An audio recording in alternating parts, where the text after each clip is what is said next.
Душевные песни, трогательные стихотворения, слова благодарности и теплые воспоминания прозвучали в отделении Центра социального обслуживания, где открылся первый специализированный заезд для категории «Дети войны». Эта акция стала возможной благодаря благотворительному фонду «Победа». 10 человек на протяжении 10 дней будут проходить курс оздоровления не только физического, но и духовного. Подробнее Дарья Вологжанина. Время в Центре социального обслуживания для детей войны расписано по минутам. Программа более чем насыщенная. С утра социально-медицинские процедуры, втирание мази и массажи. Вторая часть еще приятней. Когнитивные тренировки, аэробика, релаксация в сенсорной комнате, огромное количество мастер-классов и выездные экскурсии.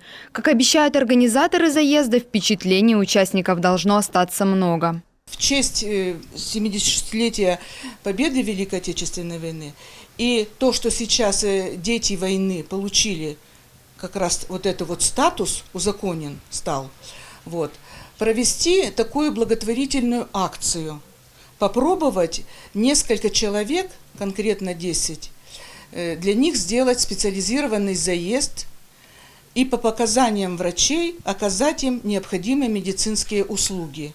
Рима Степановна сегодня пришла в центр впервые. Когда городской совет ветеранов предложил ей принять участие в заезде, то она без раздумий согласилась. Признается, что больше всего одолевал интерес, какой досуг и лечение ей здесь предложат.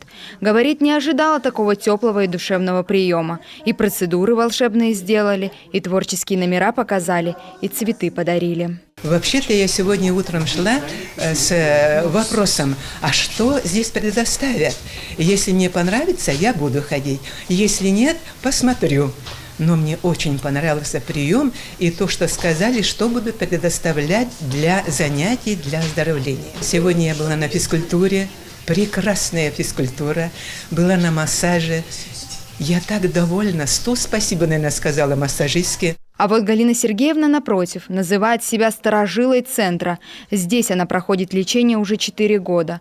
Очень обрадовалась, когда узнала о готовящемся заезде для детей войны. Ведь кроме медицинских мероприятий, теперь ее ждут и досуговые. Кроме того, она отмечает, что это большая возможность обрести знакомства и новых друзей. Очень многие люди, особенно пожилого возраста, они не всегда могут найти себе собеседников. А здесь это очень хорошо дается. Во-первых, танцы преподаются. Во-вторых, круг общения, знакомства. Выезд в лес. Мы ездили как-то с группой, очень мне понравилось. И выезды во все экскурсии, это, конечно, очень обогащает пожилое население.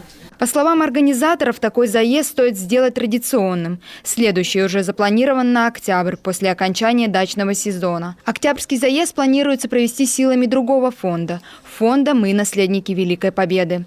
В следующий раз будет возможность увеличить количество участников, чтобы как можно больше детей войны получили специализированную помощь. Дарья Вологжанина, Олег Костромин, телеканал Юрган.